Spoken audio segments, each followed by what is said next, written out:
Stevenson. I'm a nationally board certified health and wellness coach. I've been with a lifestyle medical practice going on 7 years as their health and wellness coach. We have now expanded. We now have 230 doctors under the corporate name of Blue Zones Health, and we practice as they do in the Blue Zones, lifestyle as medicine.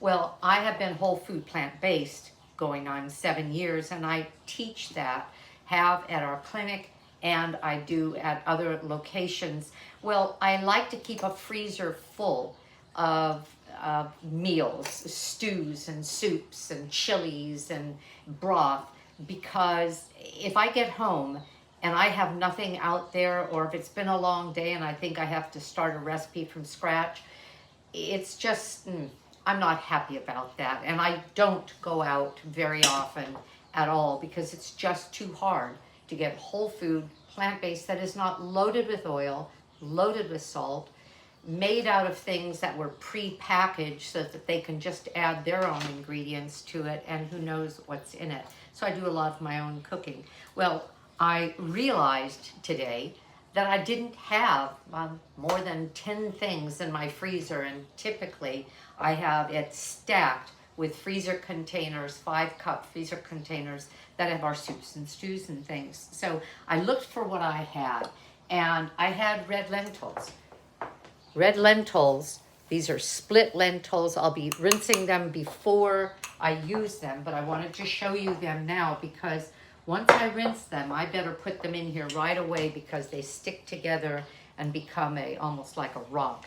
What I can put in now then, and this is an empty Instant Pot, you're going to hear it sizzle, and that's not because there's oil in it.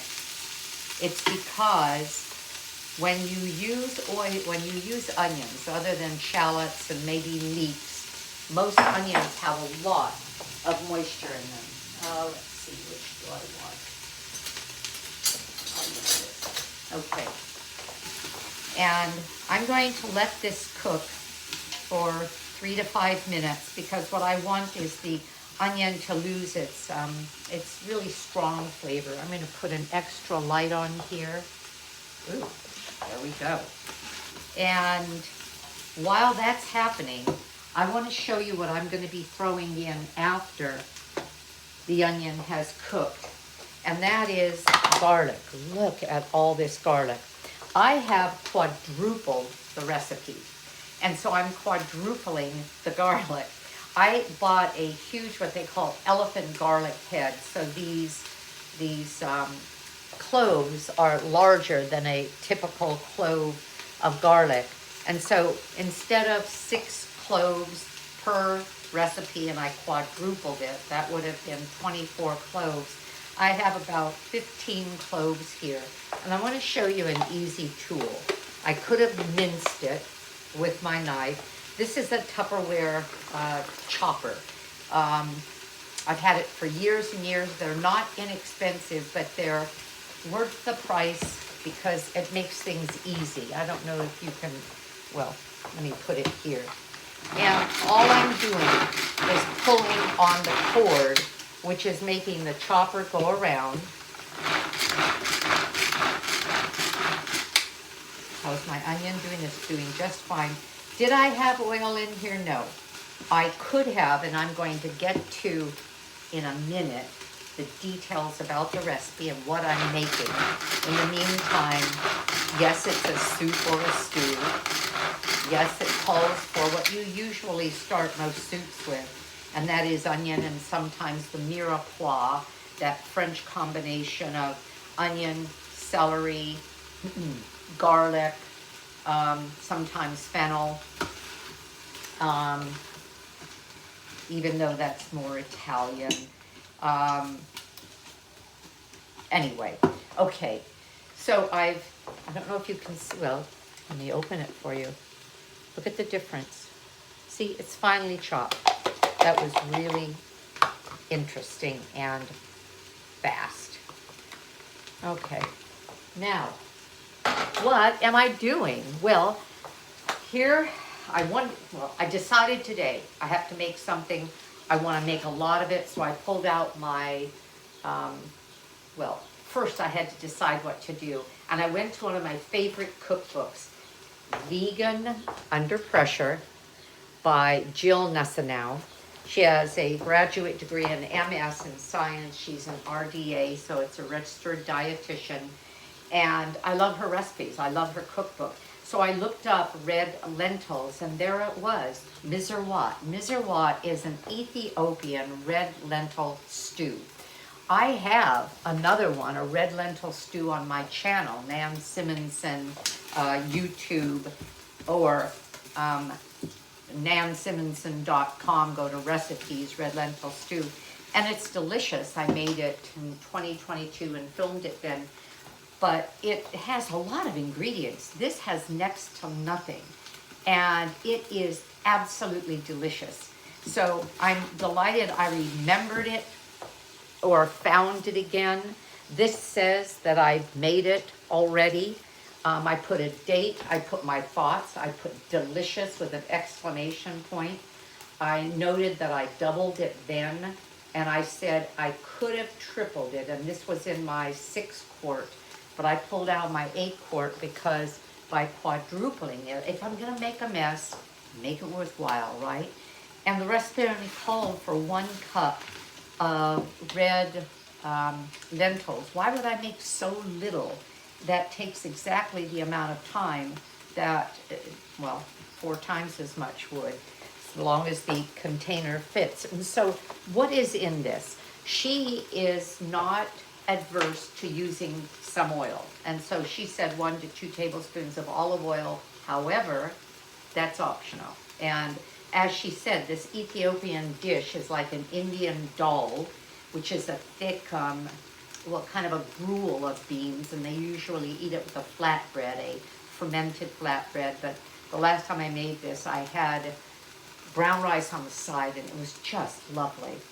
And she said, but the Ethiopian food tends to be very oily. And I don't know if you've noticed this, but if you go to most Indian restaurants and order, there's a lot of ghee, G-H-E-E, which is butter, clarified butter, or they use a lot of oil. And I don't. As a matter of fact, I don't cook with added oil. I don't want the calories, although I don't count calories. I'm very aware of nutritional density and caloric density. If I can make this entire pot of soup, let's say I can have a bowl of 2 or 3 cups of it, and instead of, let's say, an average of a tablespoon of oil in each one, or half a tablespoon of oil is 130 calories. Would I know the difference? No. And so that's one of them. But the other reason is that olive oil is neutral in this way. It's an omega-9, but I am quite aware of the value of omega-6 and omega-3 fatty acids. 6 is important for the immune system, but too much, and it becomes a problem. And the problem is it's in all oils, other than olive oil. It's all in almost all seed oils and in an abundance. And because all processed food uses a massive amount of omega-6 ingredients, we get too much. The average American has a 1 to 20 or 30 ratio, and a perfect ratio would be 1 to 1. Acceptable is 1 to 9. In other words, 3 to 9 sixes.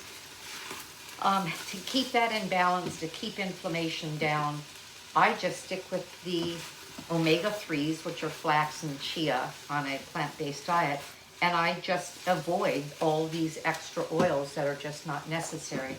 So let me show you. That was a long-winded explanation, I'm sorry, but some people ask, why don't you use oil? Is it all about the calories? No, Even though, if you think about it, there are very few recipes that don't begin with add 1, 2, 3, 4 tablespoons of oil.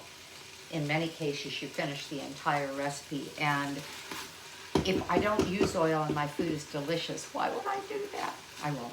Okay, so I just added the garlic. It smells fabulous. Garlic will burn easily. It doesn't have all the moisture that an onion does. And this onion has cooked down beautifully. Now I'm going to add the rest. And I'm going to have to, well, yeah, let me think. No, first of all, let me put the seasoning in. What makes Ethiopian food delicious is the combination of seasonings. And one of my favorite is called Berbere. And this one I got from Frontier Co-op. It is 12 spices in this case, and every kitchen, every restaurant, I'm going to turn this off, it's starting to burn. Oops. Has its own combination, but let me tell you the ingredients in this one. Paprika, sea salt, cayenne, fenugreek, coriander, cumin, black pepper, cardamom, cinnamon, cloves, ginger, and turmeric. Isn't that a great combination? And as Jill Nussinow says, it's an intoxicating combination. So I'm going to throw this in here now just to toast it. She says 1 to 2 tablespoons for the rest, 1 to 1.5 tablespoons for the recipe. I quadrupled it, so I used 4 tablespoons. I'll add more at the end if I need to when I taste it. But right now, I'm toasting it a little in this still hot pan, even though in this saute, the saute feature is off. All right, and then I'm going to add tomatoes, and it was either fresh tomatoes or a cup of canned tomatoes. Well, 1 cup, or 1 can of tomatoes is about 1 3/4 cup. So I'm going to put, well, again, quadrupling it, I'm going to put 2 cans and just about 1/4 of another can in there. It's not exacting. As a matter of fact, you will see that there are a lot of Ethiopian red lentil stews recipes out there.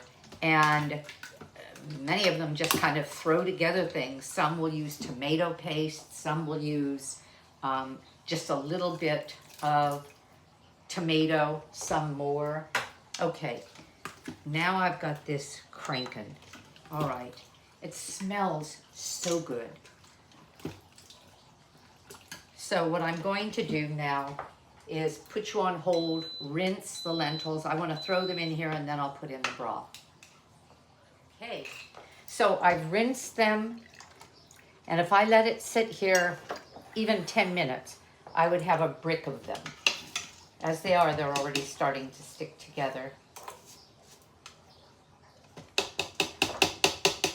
In other words, all their starches start to come together. They're split and they're rather starchy,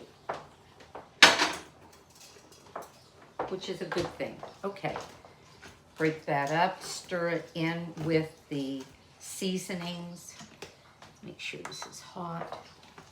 I love my Instapot. I had it for my first one, the 6 quart, for about 6 months before I did a thing with it. And then I think I saw something that Tammy of Nutmeg Notebook was doing with hers. And then I saw AJ talk about hers. And I thought, okay, man, pull it out. It's just so darn easy to put something like this together, saute, same pot, cook, same pot, and then walk away. Because I'm going to leave this on for what, 10, 12 minutes, 10 minutes, and I'll walk away, and when I come back, I will, I think that's a little skin, okay. I'll open it up, I'll adjust the seasonings. Now this was my own broth. This was a fun thing too. I went to my freezer, saw that I did have broth. I didn't have to buy it. I could have just used water. And I brought in a couple of the freezer containers of broth, put this on saute, put those cubes in, 2 of them, and it defrosted within 15 minutes. So there was my broth. I poured it out of here and measured it. So it was 3 cups of broth per recipe. That's 3 times 4, that's 12. And so that was 9, 10, 11, 12. I'm going to cook this 10 minutes. I'll get back to you and show you what I have and explain to you what I expect as time goes by with this stew. All right, lock it in, hit pressure cook, and 10 minutes.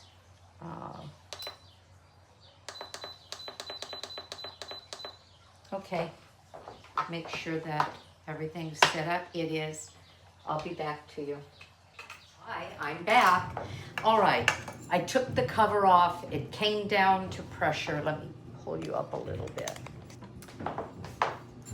I let it naturally release. Actually, I left it here 45 minutes or so. I'm using a whisk to incorporate the tomato into the soup. We're not having it tonight. We're going to have it tomorrow. And what's going to happen is that it's going to thicken up quite a bit in the refrigerator. As a matter of fact, what I'll probably do when we serve it is put a little bit extra broth in it. I'm going to raise this up. Okay, but I want to show you what it looks like. I wish you could taste it. I added some salt. I didn't add more Berbere. I thought it was just fine. Touch of cilantro. And look. That's it. It's a beautiful Ethiopian stew. And you could see that I made that so easily. I had made it in April, and I thought, why didn't I shoot a video and looked for it on my channel and looked for it on my website, nansimonson.com, couldn't find it.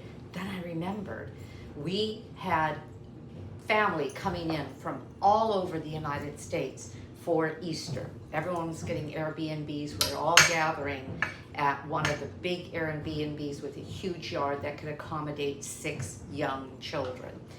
And I needed to bring something. They aren't plant-based, at least all but one couple isn't plant-based, and there were 12 adults. And so I brought this, and the funny thing is that most of it was eaten. I doubled the recipe, as I had mentioned. I could have tripled it in the 6 quart, but most of it was eaten. And I thought I was going to go home with a lot of it to last me a week or so. And I think I had 1 or 2 bowls of it left. They loved it. So enjoy this.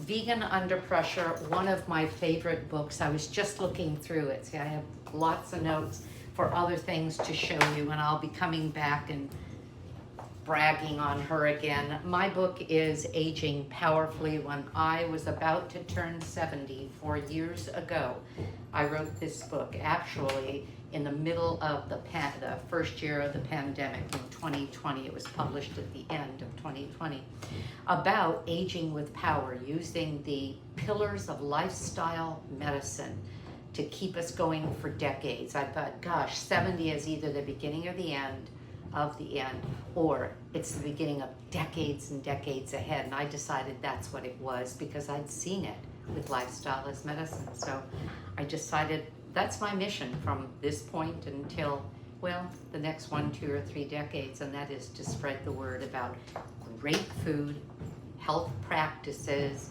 and living a long, vibrant, joyful life at any age.